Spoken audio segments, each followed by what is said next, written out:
people make the argument that you need to get at least 30 to 40 grams of protein, somewhere in that ballpark, to get enough leucine to trigger muscle protein synthesis. And you want to trigger that a lot of times. So that's the argument to say, like, you do want to have, multiple meals in a day, more meals in a day, to be able to get that much protein, to have that trigger, tripped every few hours, to always be in muscle protein synthesis, where I've heard you talk about this in the past. Again, like having, less meals, but having more volume and getting enough protein is totally adequate to be able to achieve that. What do you think about that? Yeah. So I haven't seen any compelling research that suggests that if you don't eat every 3 or 4 hours, that you're leaving much muscle growth potential on the table. If you're consuming enough total dietary protein intake, then you should be totally fine in that regard. I mean, you have to worry so much about hitting that anabolic window that we all feared, way back in the day. I mean, I would literally go crazy if I didn't have a protein shake within 20 minutes of working out, assuming that I was just, all my gains were for naught. That's just waste of time. Yeah. It's not the way it works. I mean, if you're taking in enough protein, enough calories, over the course of a 24-hour period, then you should be totally fine in regards to building the muscle, recovering from the training session. So I wouldn't really worry too much in that regard. Again, you want to make sure you're consuming enough protein in that window, but I mean, it takes some time to digest and assimilate those nutrients. So it's not like it's going to be dissipated instantly. I mean, especially if you're following a ketogenic diet, in which case the fat that you're ideally pairing with that protein slows the digestion and the absorption of that fat. So that's also another key factor. Yeah, I'm glad you pointed that out. The company I used to work with used to make us wear, I remember for some promotional period, like optimized by 45, which basically we were told, like, if you didn't get your shake in within 45 minutes of your workout, it's like we said, it was completely worthless. Yeah. And over the years, you kind of learn, like, oh, wait, no, this is just a great way to sell a bunch of protein shakes down in the cafe when people are done with their workouts. Probably not that necessary. Yeah, really good marketing, though. Great marketing for sure. So let's talk about the fat. I think this is really, really important. Why is fat so important to include on this diet? Obviously, we need to fuel ourselves with something. So if we're not getting the carbohydrates, we need to find another source. Why is it so important, besides that, to include fat in the diet? I mean, that's the main pillar right there. Like if you're removing carbs as your primary fuel source, if you're removing the carbohydrates and glucose and switching to fat and ketones, you have to have that fuel coming in from somewhere, even if you have quite a bit of body fat to lose. So this is one mistake I see a lot of people make. If they've got a lot of fat to lose, they just assume that they can cut out all the fat on their plate, even before their body has become efficient at using fat as a primary fuel source. So I always encourage people to not strive to just remove fat entirely, because then they're going to have, it's going to be a hard transition for them from a carb diet to a ketone or a fat-based diet.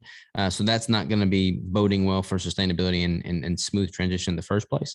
But then also from a hormonal standpoint, dietary fat, not just your stored fat, but dietary fat is going to be incredibly protective against having, a crazy dip in hormone levels. As a natural bodybuilder, when my calories drop, my hormones take a hit by default, regardless of the diet I'm following.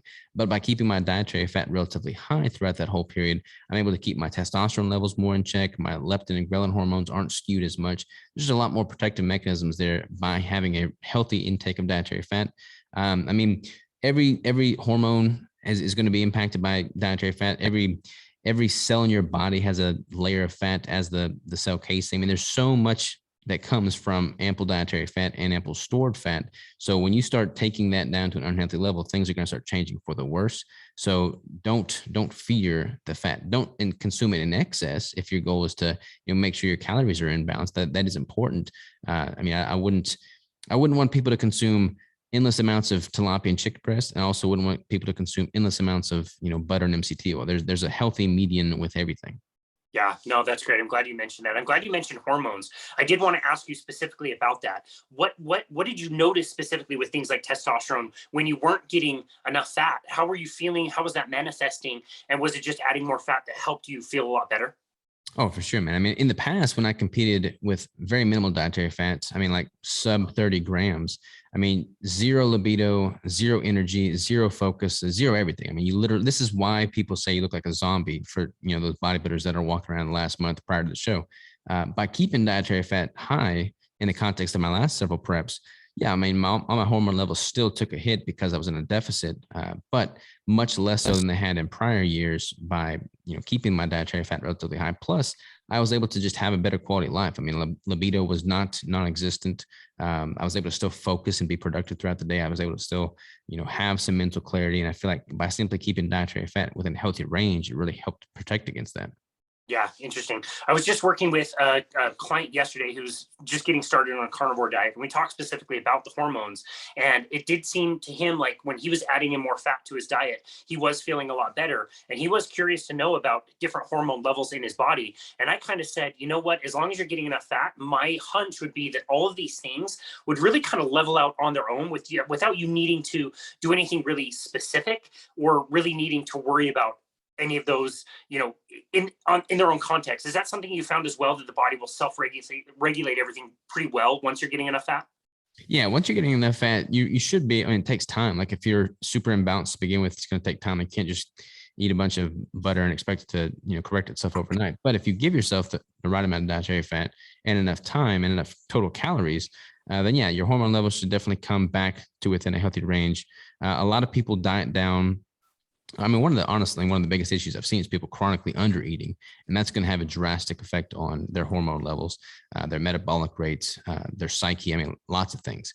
But being in a healthy caloric intake is also going to be incredibly protective for optimizing hormone health. Yeah, gotcha. I'm glad you brought that up.